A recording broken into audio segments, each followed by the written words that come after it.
to the trenchers of this world.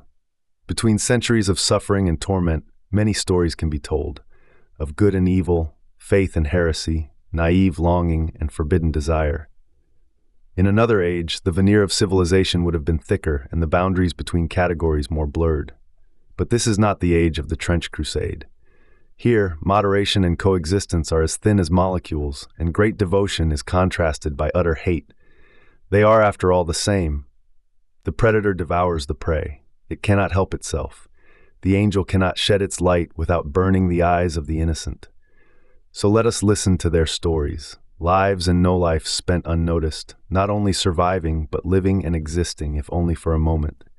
Let us listen to the voices of the trench. The humming in the iron. In the besieged city of Venice, a war of faith and steel grinds on against infernal machinery. Gabriele Severi, a driver-gunner for the Papal States, operates a Bastion harness, a walking engine of war sanctified by relics and powered by conviction. But as the siege tightens, the lines between holy duty and damnation blur. The pressure of debt, the horror of a fatal mistake, and the lure of a hidden, blasphemous power begin to unravel his faith. Gabriele finds himself caught between the crushing weight of the Church's demands and the seductive whisper of a different path, one that promises freedom at the cost of his very humanity, all to the tune of a strange, persistent hum that seems to emanate from the lagoon itself. Chapter 1. Blessed Steel over the Lagoon. The air in the makeshift hangar was thick with the scent of stale incense and cold iron. Gabriele Severi ran a calloused hand along the worn leather of his harness, the pre-battle ritual as familiar as his own heartbeat. With a final sharp tug, he buckled himself into the Bastion, the exoskeletal frame groaning under his weight. The harness was a monstrous thing, a cage of oil-reeking pistons and sanctified steel, but to Gabriele, it was a second skin. His fingers brushed against the chest shrine, a small glass-faced box welded to the frame. Inside, a tiny finger bone of St. Barbara, patroness of artillerymen, rested on a bed of crimson velvet. A delicate brass wire ran from the relic to a pressure gauge whose needle hovered just above zero. Faith here was a measurable quantity. A low hum of prayer and machinery filled the vast space, the sound of the arsenal grinding day and night to keep the Church's engines of war from stalling completely. For 2 months now, the siege of Venice had pressed in on them, the automaton hosts of the great Duke Eligos testing the sanctified cranes and the will of the men who operated them. Sergeant Tommaso Ratti moved down the line of bastions, his footsteps a steady, reassuring sound on the stone floor. In one hand he carried a heavy wrench, in the other, a well-worn rosary whose beads clicked softly together. His presence was a sermon in itself, a blend of practicality and piety. "Check your seals, check your saints," he murmured, his voice a low rumble that carried easily over the din.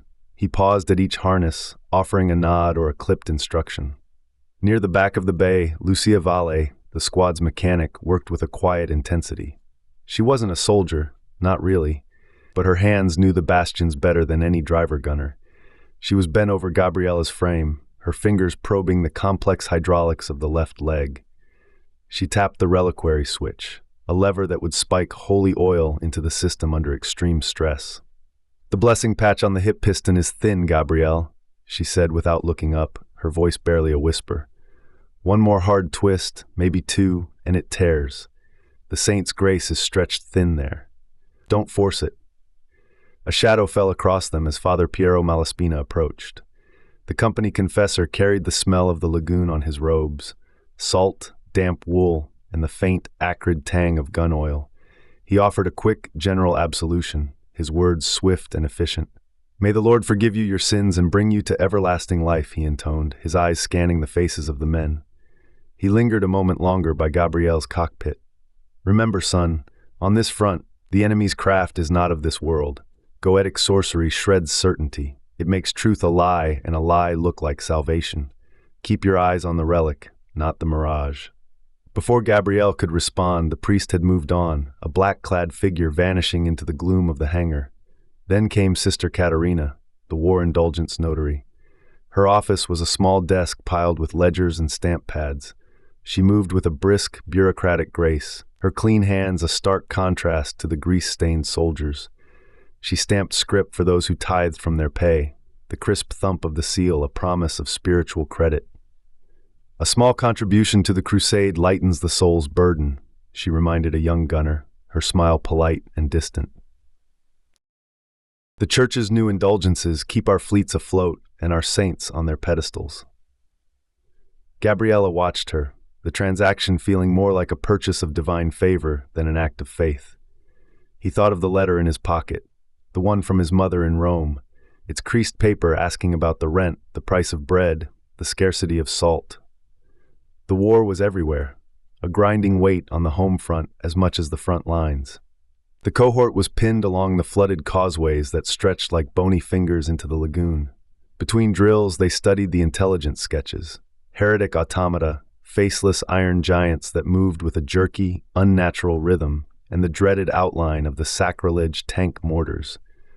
These were the worst, their shells said to be inscribed with reverse scripture, designed not to destroy, but to unmake, to unravel flesh and machine back to their basest components.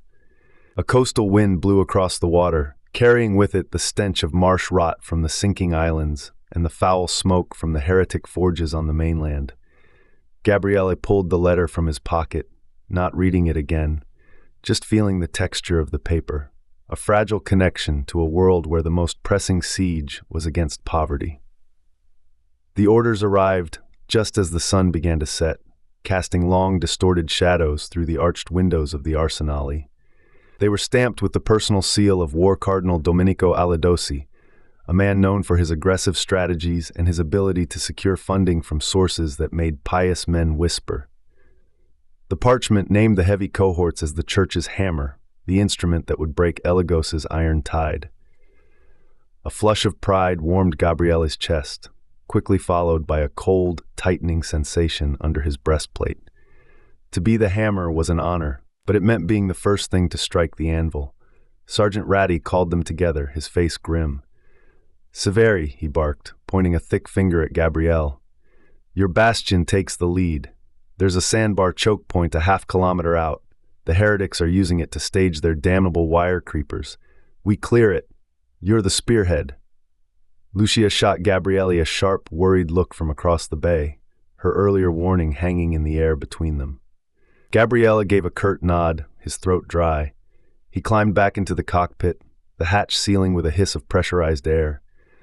The world narrowed to the cruciform crosshair of his optics and the faint, warm glow from St. Barbara's relic. In a whisper, he rehearsed the firing sequence, his lips moving over the familiar steps. He touched the glass of the shrine. The words of the squadron's old motto echoed in his mind, a fragment of dogma he clung to. Blessed steel cannot err if the hand upon the trigger is faithful.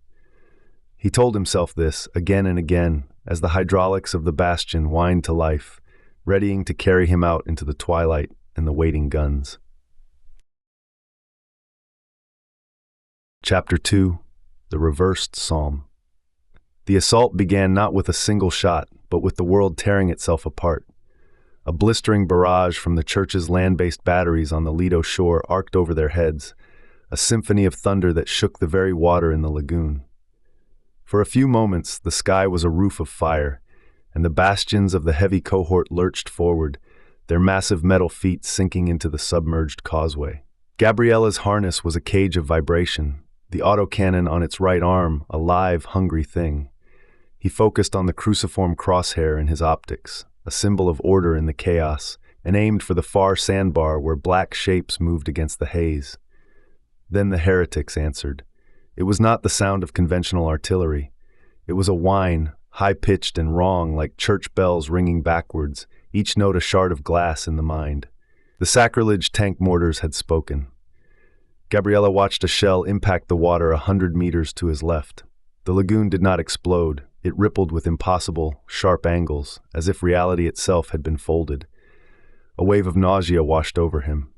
In his optics, the clean lines of the cruciform crosshair began to waver. The cross seemed to unknit itself, the straight lines squirming, reforming into squirming, ancient letters that swam across his vision. They were not words he could read, but commands he could feel, a primal urge seeping into his muscles. Squeeze the trigger. Fire. destroy. Through the thick fog that clung to the water, shapes resolved. They were low and swift, moving with a raider's cunning. Heretic automata, the intelligent sketches come to life. Father Piero's voice crackled over the field phone, strained and urgent. "Steady, men! Remember the briefing. Goetic runes can wrap true faces in false skins. Trust your saints, not your eyes." The warning was a lifeline, but the squirming letters in Gabriele's optics were more immediate, more compelling.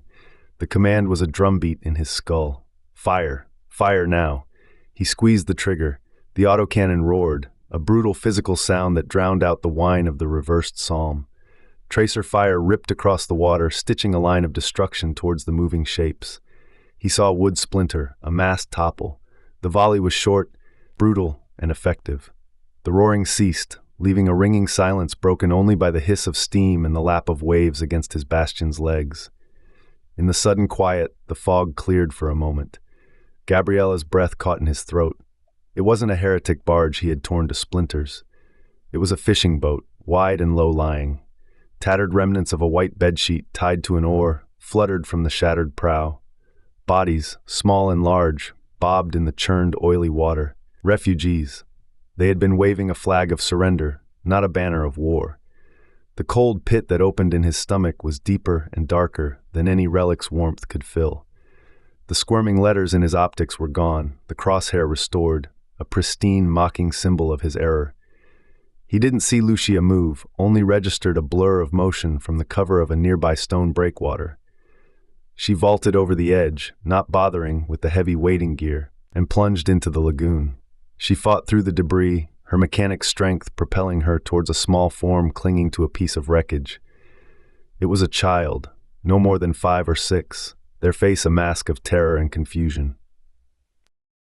Lucia dragged the child ashore, her movements frantic, her uniform soaked and clinging. She looked back at Gabriele's Bastion, and though her face was too far to see clearly, the accusation in her posture was a physical blow. The company fell back to fresh sandbag positions under a sporadic covering fire. The order was given in terse, defeated tones. The heretic automata on the distant sandbar did not pursue. They stood black and idle, their silhouettes like crucified beetles against the dying light, watching with unblinking lamp-glow eyes. They had won this exchange without firing a shot. Later, as dusk bled into a starless night, Father Piero found Gabriele. The priest climbed onto the Bastion's knee, his robes dripping lagoon water, and rapped on the cockpit hatch. "Gabriele, let me in. Let me hear your confession." His voice was gentle but firm. The stink of salt and gun oil was stronger now, mixed with the scent of his own fatigue. Gabriele stared at the closed hatch from the inside. The thought of speaking the words, of giving voice to the horror that had calcified in his gut, was unbearable. He could still feel the kick of the autocannon, the vibration that had felt so righteous, so purposeful. He shoved the hatch lever not to open it, but to emphasize its closure. "The optics need re-zeroing, Father," he lied, his voice rough. "The crosshair was off. I must see to it." A long silence followed, then the sound of the priest's footsteps retreating. The lie hung in the stale air of the cockpit, another sin to add to the ledger. That night, a new sound joined the familiar chorus of lapping water and distant artillery. It was low and tuneless, riding the tide into the reeds that fringed their position. A humming that was not quite a song and not quite the wind. It had no melody, but a strange, insistent rhythm that seemed to vibrate in the metal of the Bastion and in the marrow of Gabriele's bones. He lay awake on his thin cot, the weight of the dead barge pressing down on him. He could still feel the ghost of the trigger against his finger. Sergeant Ratty found him at first light. The sergeant's face was granite. He didn't offer platitudes. He handed Gabriele a loss report, written in plain, unsoftening words. Civilian craft mistakenly engaged. Casualties. Estimated 12 souls. Ratty's eyes were hard. "Sister Caterina is expecting you," he said, his tone leaving no room for debate. "An indulgence will ease your torment, then report to the armorer. Your lens needs replacing." The orders were a prescription, a clinical treatment for a spiritual wound. Gabriele nodded, swallowing the lump in his throat, along with a mouthful of bitter, salted coffee. He looked out at the lagoon, now calm and deceptively peaceful. He had gone into the assault believing the voice of God would guide his hand. But in the smoke of the mortar's blasphemous psalm, that voice had been unthreaded, replaced by a demonic whisper. And now, a new, wordless hum gnawed at the rivets of his faith, a quiet, persistent doubt settling deep within him. Chapter 3. The Price of Penance. Sister Katerina's office was an island of fragile order in the arsenal's chaos, a tent of tarred canvas adorned with cheaply printed images of stern-faced saints. Inside, the air was still, thick with the smell of ink and sealing wax. Gabriele stood before her desk, feeling like a schoolboy summoned by a severe headmistress. Sister Katerina did not look up immediately, her pen scratching across a ledger with mathematical precision.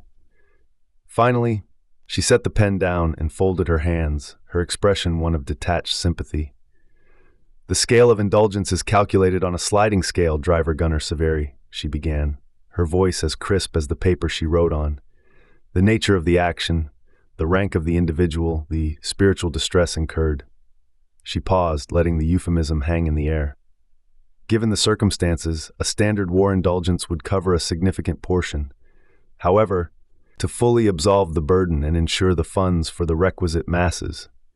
She tapped a neatly manicured finger on a column of figures. A small loan from the bank's charitable arm would cover the remainder, and perhaps leave a little extra. "I understand your mother's situation in Rome is precarious. This could ease two burdens at once." Gabriele's eyes fell on the voucher she pushed toward him. It was stamped with the official seal of the Holy See. But nestled in the intricate filigree of the border was another, smaller sigil, a golden horn overflowing with coins. The Bank of Mammon. He remembered the name from the hushed conversations among the older soldiers, the 1908 agreement that had bought the Papal Air Force its first wings.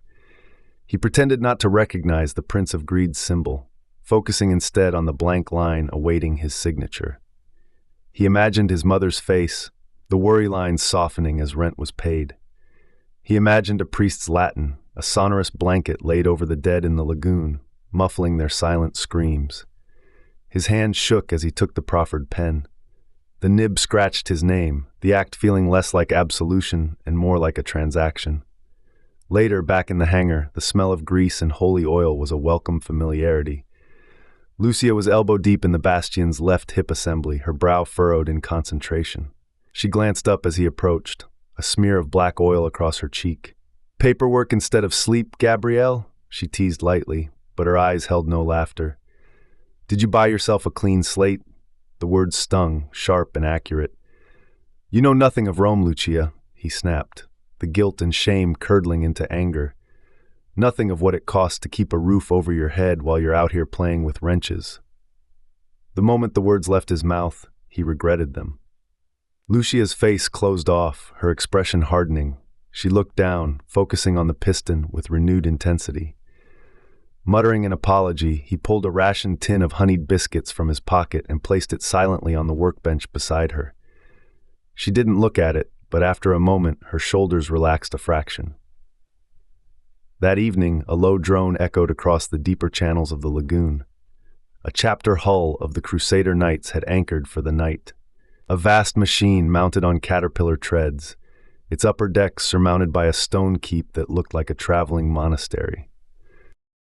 In the hour before dawn, Gabriele watched from the sea-wall as penitent warriors in scarred armor knelt in silence on the hull's iron treads, their heads bowed not in prayer to a priest, but in direct supplication to the cold metal that carried them toward their fated death.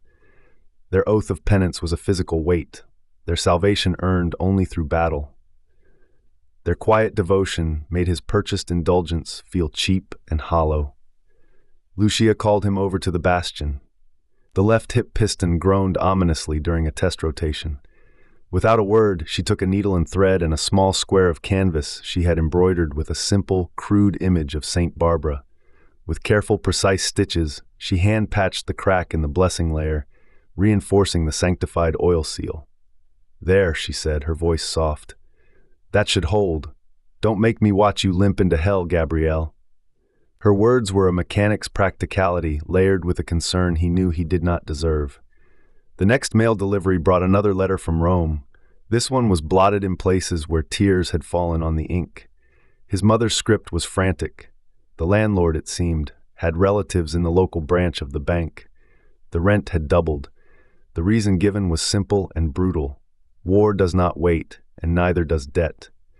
The numbers swam before his eyes. The small loan from Sister Katerina would not even cover the increase. The cold pit in his stomach, momentarily warmed by the indulgence, froze solid again.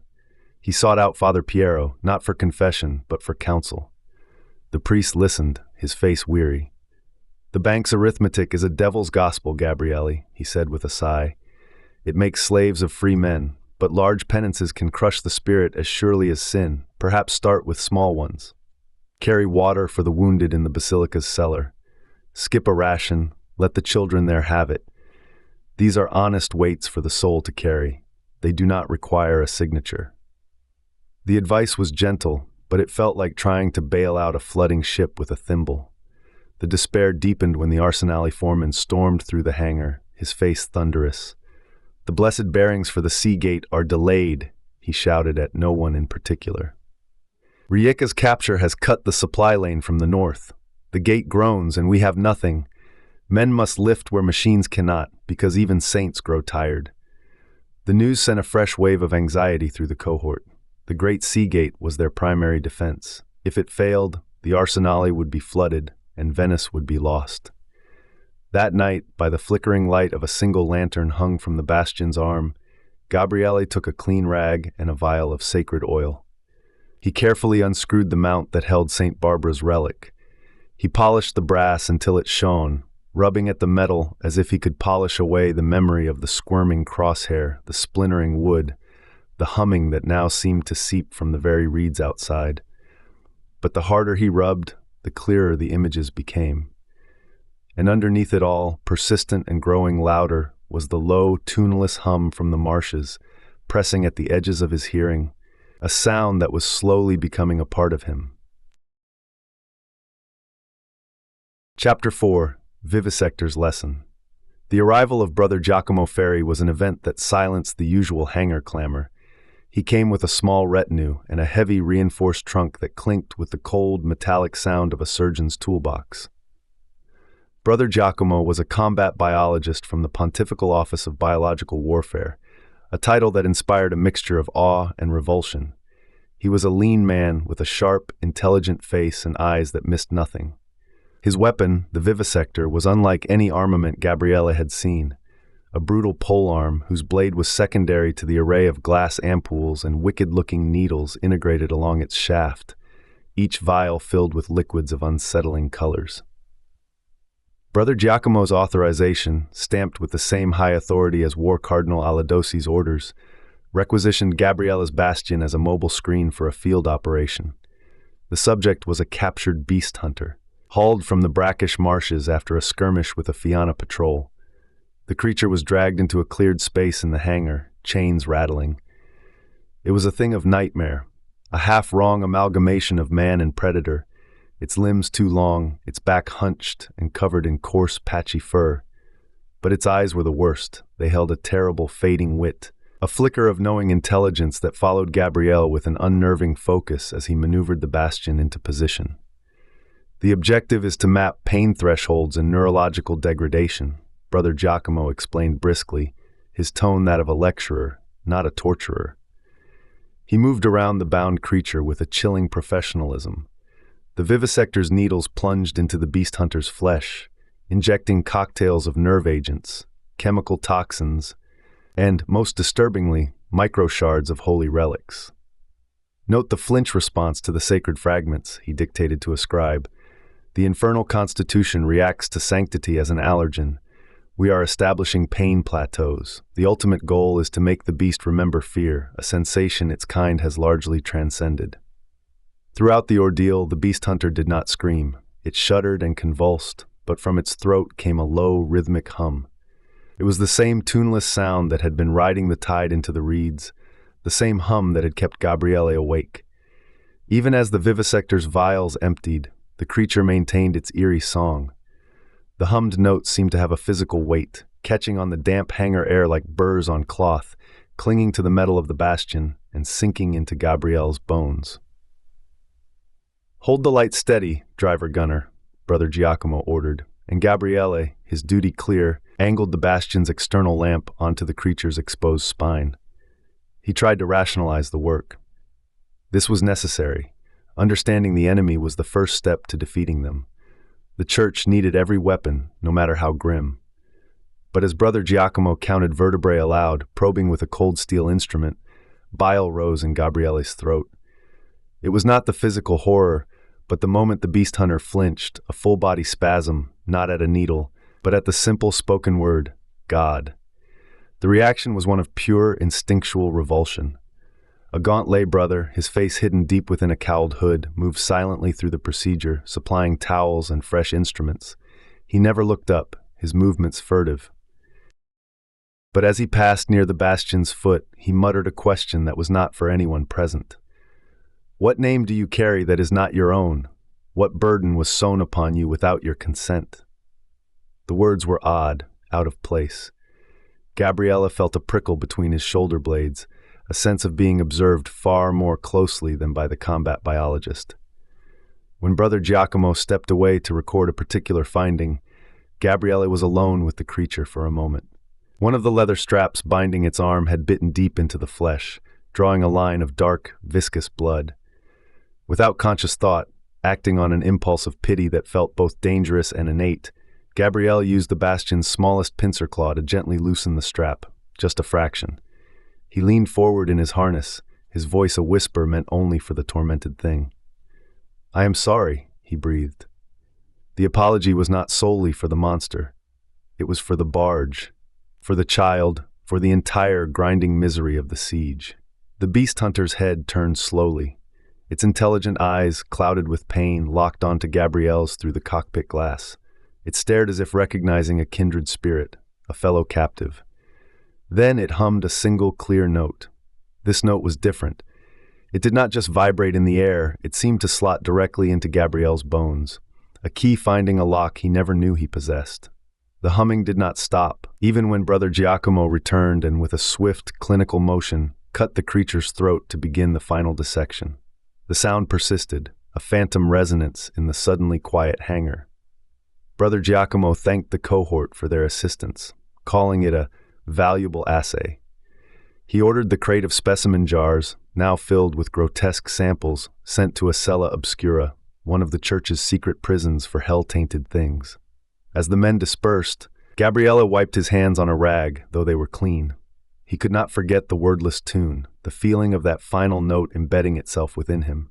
It felt less like a memory and more like an infection.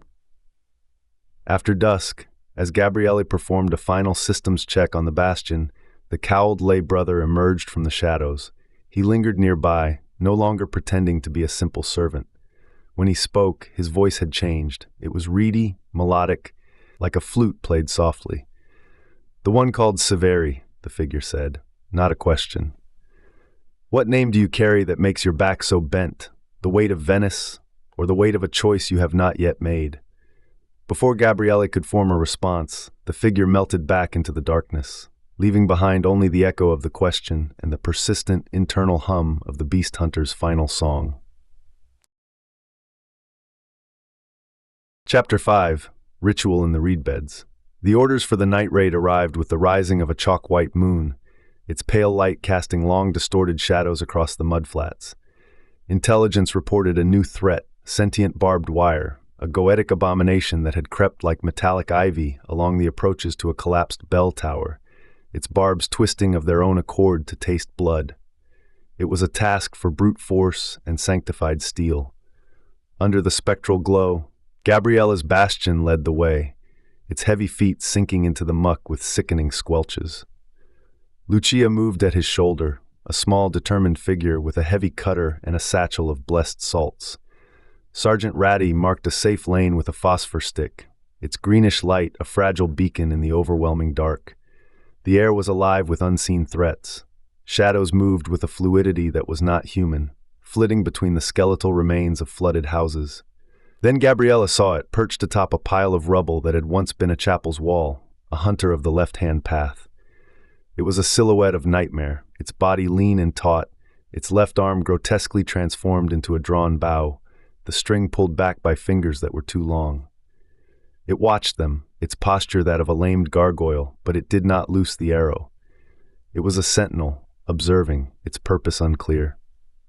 From behind the cruciform ruin of the bell tower itself, a figure stepped into the moonlight. It was the cowled lay brother from the vivisection. He shed his hood, revealing a calm, ageless face, and curling from his temples a pair of small, polished ivory horns, a horned priest of the path of the beast.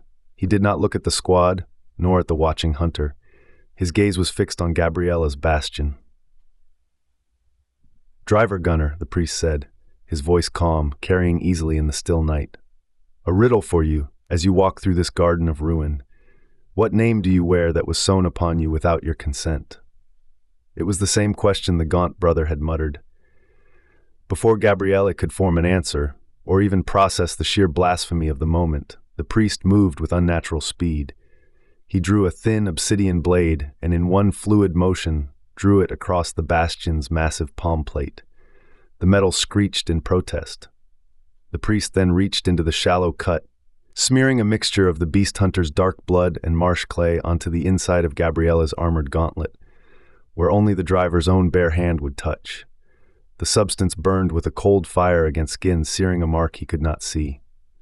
"A beast rune," the priest whispered, his voice now only for Gabriele's ears. "A knife that cuts false names away. It will show you your true face when the time comes." At that moment, Ratty shouted a warning. The sentient wire, sensing their presence, surged to life. It uncoiled from the ruins like a nest of steel vipers, its barbs whipping through the air. Gabriele's training should have dictated a measured response, a step back to assess. Instead, a vicious energy coursed through him. The Bastion moved with a grace he had never commanded, a predator's instinct. It did not simply crush the wire, it tore through the living metal with precise, brutal swipes, reducing it to glittering ribbons. The frame seemed to know the steps before he did, every movement efficient and deadly. It felt less like piloting and more like riding a wave of pure, unfettered fury. Lucia, from her position of cover, saw it. She saw the faint, sickly green glow emanating from under Gabriele's gauntlet, a light that pulsed in time with the Bastion's savage movements.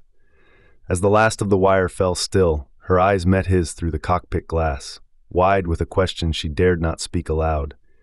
Gabriele saw her look and quickly clenched his fist, extinguishing the glow.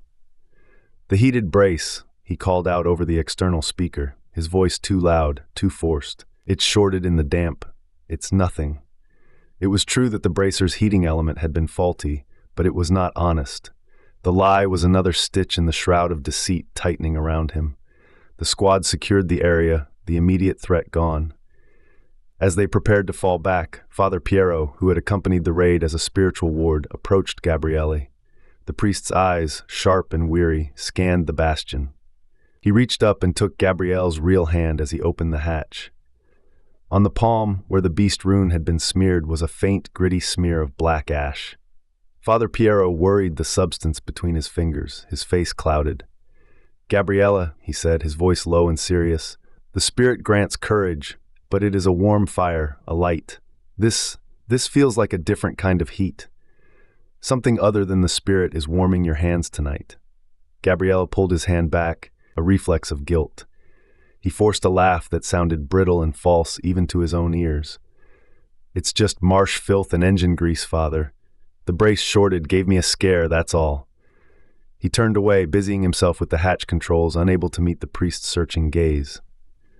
When he looked back toward the ruins, the horned priest was gone. The hunter of the left-hand path had also vanished from its perch. The reed beds were silent, save for the normal sounds of the night. But in that sudden, profound quiet, Gabriele felt a strange emptiness. The hum in his bones was quiet, momentarily sated by the violence. And with a clarity that frightened him, he realized he wanted very much to see the horned priest again, to ask him the other half of the riddle, to understand what name he was supposed to find now that the old ones were being cut away. Chapter 6: Debt Forgiveness. The man who found Gabriele a few days later was a study in contrast to the grime and desperation of the Arsenali. His coat was clean, his boots unscuffed, and he carried an air of polite, detached efficiency. He introduced himself as Scipio from the Office of War Finance. He offered Gabriele a cup of real coffee, a small luxury that felt like a trap. "The Bank of Mammon understands the burdens borne by the faithful," Scipio began, his voice soothing, almost paternal. "It is a tragedy when good men are crushed by arithmetic, by circumstances beyond their control. The siege, your mother's situation, the numbers have become a prison." Scipio laid out the problem with gentle sadness. Gabriele's indulgence loan, his mother's doubled rent, the sum was insurmountable on a driver-gunner's pay. Then he offered a key. "A shipment of sanctified bearings," he said, lowering his voice, "destined for the Sea Gate's final assembly. Their arrival is critical, but paperwork can be misfiled. A delay of a few days would be a clerical error, nothing more." He leaned forward, his eyes earnest. "The strategic reports suggest a withdrawal from Venice is inevitable. The heretic pressure is too great. Delaying a repair under such circumstances is not the same as treason. It is a reassessment of priorities. And good sons, sons who have already given so much, deserve small mercies." Gabriele listened, and a cold dread settled in his stomach. It was because the words made sense. Scipio's voice had the same calm, symmetrical logic as the horned priest's riddle. It presented a path of least resistance, a way to solve the crushing weight of his debt with a simple, almost victimless act. He hated how the proposal slotted into the empty spaces of his despair. He thought of Lucia's warning about the hip piston, of the groaning sea gate. He saw the faces of the refugees in the water, and then he saw his mother's tear-blotted letter. The choice felt less like a choice and more like a slow, inevitable collapse. He signed the receipt Scipio provided, a document that acknowledged a consultation with the Office of War Finance. His hand was slow, the pen feeling like a lead weight. As the ink dried, he rationalized it. He was sparing the church resources on a futile defense. He was saving his mother. The justifications were flimsy, and they crumpled the moment he walked away. That night, an artillery witch's bombardment slammed into the city, a random, vicious attack that shook the foundations of the arsenal and sent men scrambling. In the chaos and the flickering emergency lights, Gabriele found the inventory ledger for the warehouse. His hand trembled as he adjusted the entry for the sanctified bearings, rerouting them to a storage shed that had been gutted by a previous raid and had no assigned clerk. The bearings would sit there, forgotten, while the Seagate waited. He slipped the folded receipt into his breast pocket, a secret that burned against his chest. Lucia saw him leaving the administrative area, his face pale. "Does the arsenal need an extra wrench in the offices now?" she asked, her tone light but her eyes sharp. She could always read the tension in his shoulders. "No," Gabriele replied too quickly. "Just requisition forms. You should get some sleep, Lucia. Save your questions for daylight." He brushed past her, the lie creating a chasm between them that felt wider than the lagoon itself. The next morning, Father Piero caught his arm after Mass. The priest's grip was firm. "I see a shadow on you, son," he said, his voice low and urgent. "Forgiveness cannot be purchased like bolts from a quartermaster. It is earned through truth. Small lies, they are like small bruises. They don't seem like much, but they accumulate. They bruise the soul into a shape that hell prefers." Gabriele pulled his arm away, a surge of defensive anger masking his shame. "I have nothing to confess, Father," he muttered, and walked away, leaving the priest standing alone, a look of profound sorrow on his face. Later, by the large tank of sacrament water used for blessings, the horned priest was waiting. He seemed to materialize from the mist rising off the water. "You cut a thread that was cutting you back," the priest said, a hint of approval in his reed-like voice. "A man who is not yoked by names or debts moves more surely. You have taken the first step into the labyrinth." He did not wait for a response, vanishing as quickly as he had appeared, leaving Gabriele with a confusing mix of guilt and a strange, illicit pride. The final twist came when Brother Giacomo passed through the arsenale again, his trunk now smelling sharply of disinfectant. He paused near Gabriele's Bastion, his keen eyes noting the fresh, rough patch on the hip piston. "The beast runes," he said conversationally, as if discussing the weather. "They are fascinating. They do not merely symbolize power, they react to it. To faith, to despair, to a strong will, they are like iron to a lodestone." He fixed Gabriele with a piercing look. But curiosity is a dangerous thing. It opens a crack, just a small one, and cracks are where infestations nest. The warning was clear, and it felt directed solely at him. At dawn, the water in the canals was unnaturally still, a glassy surface that reflected a sky the color of lead. Orders came down for a patrol. As Gabriele powered up the bastion and took his first step, the left hip piston let out a high, piercing squeal of protest. It was a sound of metal straining against metal, a shriek of anguish that echoed across the quiet yard. It was not the sound of a machine nearing failure. It was the sound of a machine protesting the road its pilot had chosen. Gabriele ignored it, pushing the harness forward, each step a confirmation of the new, treacherous path he now walked. Chapter 7. Break at the Arsenal. The heretic assault began not with a dawn chorus, but with the grinding of iron giants waking from a slumber. Eligos's automata lurched forward from the mist, their movements jerky and anvil-heavy, a line of black iron advancing across the lagoon. The sea haze around them began to glow with a sickly phosphorescent green, the air crackling with the energy of active goetic runes. Then came the sound Gabriele had learned to dread, the whining backwards chime of the sacrilege tank mortars. The shells tore through the air, and where they landed, they did not explode in fire, but opened wounds in reality itself.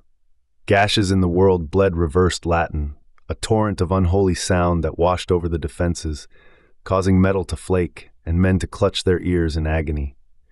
The focal point of the attack was the great sea gate of the Arsenale. The massive reinforced door, awaiting its delayed, misfiled, sanctified bearings, groaned under the unnatural pressure of the tidal surge pushed ahead of the heretic advance. The groaning intensified into a shriek of tortured metal, and then, with a final, catastrophic crack, the gate seized. It was frozen half open, a paralyzed jaw presenting an irresistible target to the tide and the iron behemoths marching upon it. Sergeant Ratty's voice was a raw scream over the field phone, barely audible over the din. "All bastions! Anchor and cover the breach. Do not let them through." Father Piero, somewhere on the walls, began a hoarse, desperate exorcism, his words of faith a fragile shield against the blasphemous liturgy of the mortars. And in that moment, standing in his harness, Gabriele saw the terrible geometry of his actions. The curve of events leading to this catastrophe was not fate. It was the direct, foreseeable arc of his own hand, the pen stroke that had rerouted the bearings days before. He had drawn this moment into existence. As he maneuvered the bastion toward the buckling defensive line, Lucia intercepted him on a high catwalk. She vaulted railings, her face a mask of panic and determination. She grabbed the edge of his cockpit hatch, her knuckles white. "Gabriele, the bearings, I can fetch them from the old warehouse. I know where they are. I can fix the gate if we move now. Just tell me the truth. Tell them it was a mistake." Her eyes pleaded with him, offering a last, desperate chance at redemption. A heat rose in Gabriele then, but it was not the familiar, comforting warmth of St. Barbara's relic. It was a feverish, angry heat born of shame and the crushing weight of his decisions. He couldn't face her truth. He couldn't bear the collapse of the fragile lies he had built. As he struggled to form a reply, his eyes caught movement below. There, on a half-submerged mooring bollard with water lapping at his calves, stood the horned priest. He was humming, his head tilted back. It was the marsh tune, the beast hunter's song, the very same melody that had taken root in Gabrielle's bones. And as the priest hummed, the beast rune hidden inside Gabrielle's glove flared to life, burning with an icy fire that shot up his arm. The palm plate of the bastion itself began to glow with a faint, bloody light. The combination of Lucia's accusation, the priest's call, and the rune's activation shattered the last of his restraint. With a guttural cry, he overrode the safety protocols on the bastion's actuators. The frame shuddered, freed from its holy governors. With a bloody finger, he painted crude, slashing beast runes across the inside of the canopy glass, a desperate, blasphemous act to make the machine answer the hum in his blood without hesitation. "I'll clear the channel," he roared over the external speaker, not to Lucia, but to the chaos around him. He rationalized it as he moved. A flood would drown the heretic mortar crews on the approaches. It was a tactical decision. For a brief, insane moment, he believed he was saving them. He slammed the bastion's full weight into the gate's rusted lip, the metal shrieking in protest. With a surge of power that made the hip piston scream, he forced the gate wider, opening the mouth of the arsenal into the sea. The incoming rush was immediate and catastrophic. A wall of water, debris, and heretic raiders who had been waiting for this exact moment swamped the quay. The scene became a smear of churning spray, lamplight, and screaming metal. Through the chaos, Gabriele saw Lucia, who had not given up on him. She was wading through the surging water, reaching for his hatch, her mouth open in a shout he could not hear. His finger, still wired to the trigger by reflex and panic, twitched. The autocannon, aimed low, barked once. The shot was not meant for her. It was a spasm of fear. The high-caliber round struck the stone edge of the quay beside her, the impact and concussion knocking her backward. She vanished beneath the dark, swirling water. A moment later, Father Piero was there, wading toward the bastion with a raised crucifix, his prayer now a binding, an exorcism directed at the man inside the metal shell. "Gabriele Severi, in the name of God, cease this madness!" Gabriele, his mind unmoored, saw the priest not as a savior but as an obstacle. He swung the bastion's arm, not to strike but to push the priest aside, to move him out of the way like a child blocking a doorway. The force of the shove sent Father Piero stumbling back into the flood. Through the cracked and blood-smeared glass of the canopy, Gabriele's wild eyes met those of the horned priest. The priest stood calmly amidst the devastation, the water now reaching his waist. He looked at Gabriele, and he nodded. It was the nod of a teacher to a student who has finally understood a difficult lesson. And as the nod was given, the knot song rose, no longer a whisper from the reeds, but a deafening chorus. It issued from the throat of every reed, every cable, every straining piece of metal in Venice, a unified, triumphant hymn to the ruin Gabriele had unleashed. Chapter 8. Unnaming. By noon, the air over the arsenal was a low-hanging pall, sweet with the smell of burning oil and charred wood. Repair crews, small and ant-like, picked at the twisted wreckage of the sea gate and the flooded quays. The heavy cohort's muster report was a study in grim accounting.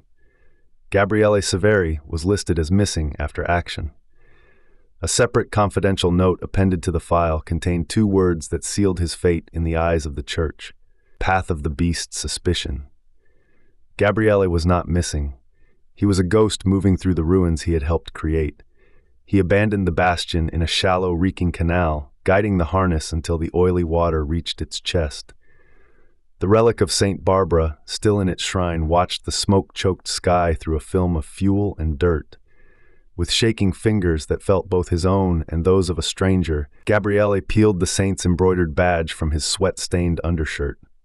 It came away with a faint ripping sound, the final thread of his old life severing. He had no possessions but the clothes on his back and the guilt in his heart. He found a scrap of paper and a stub of pencil in a discarded toolkit. He wrote a letter to his mother, a document of empty apologies and explanations that explained nothing. He apologized for the rent, for the war, for being a son who could not save her. He folded the letter around the saint's badge, creating a fragile packet of farewell. He wedged it deep beneath the cockpit seat, in the same hidden compartment where Lucia used to leave a square of chocolate for him after a hard day. The gesture felt like a burial. He did not have to wait long. The horned priest found him as he crouched in the lee of a collapsed wall, staring at his oil-stained hands. The priest said nothing, merely gesturing for Gabriele to follow. He led him away from the sounds of recovery, into the dense reed beds that fringed the mainland. They moved along a trail that was not a path, but a series of impressions, of cut reeds and disturbed water that only the priest could see. As they walked, the priest spoke softly, not of salvation, but of the labyrinth of creation. He described it as a place behind the world, where the names and burdens given to men by gods and kings fell away like scabs, and where a soul could choose its own shape, free from the yokes of debt and dogma. When they stopped in the shadow of a moss-choked, half-sunken chapel, its bell long silent, the priest handed Gabriele a knife, its blade dulled by sand and time. The instruction was simple: carve the truth upon yourself. The first rune is the key. Without hesitation, driven by a need to scrape the old life from his skin, Gabriele carved the first beast rune into the flesh of his forearm. The pain was sharp and clean, a burning clarity that washed away the fog of his guilt. He used his own blood and wet marsh clay to paint a second, more complex rune across his throat. The burning was as clear and inevitable as sunrise. From the deeper shadows of the chapel, a small hunting pack emerged. Their eyes held a light that was not entirely human, reflecting the gloom with a feral intelligence. One offered him a water skin. The drink inside tasted of cold metal and the faint, sweet tang of forgotten memories. As he drank, he learned of the reports being written far away. Brother Giacomo's final assay on the beast hunter reached Rome, recommending new blends of toxins and holy shards for the vivisector. In a sealed memo, War Cardinal Alidossi noted the loss of one Bastion harness and one mechanic in the Venetian theater. The cardinal underlined a single pragmatic sentence: "We must never confuse necessary cruelty with holiness." In another office, the Bank of Mammon quietly transferred the agent Scipio to another front, his work in Venice complete. Sister Caterina received a ledger correction. Gabriele's debt, both financial and spiritual, was listed as forgiven. The stamp that confirmed it was a tiny, intricate seal shaped like a fly's wing. Night coiled over the lagoon, the sky bleeding from orange to deep violet. The horned priest gestured toward the black water beyond the reeds. The humming was everywhere now, the knot song that had called to him since the vivisection, now a chorus welcoming him home. Gabriele took a final look back toward Venice, a silhouette of towers against the dying light. Then he turned his back on it. He stepped from the reeds to the mud, and from the mud into the black water. His movements fell into a cadence that kept perfect time with the knot song. A rhythm he now understood was the heartbeat of the beast. He did not sink. He walked forward, the water rising to his waist, then his chest. The man who had worn St. Barbara's badge, who had worried about rent and bread, who had once believed blessed steel could not err, was gone. In his place, a new being walked toward a mouth in the world that promised no names, no debts, and no absolution. Only the labyrinth and the freedom of being utterly, finally lost.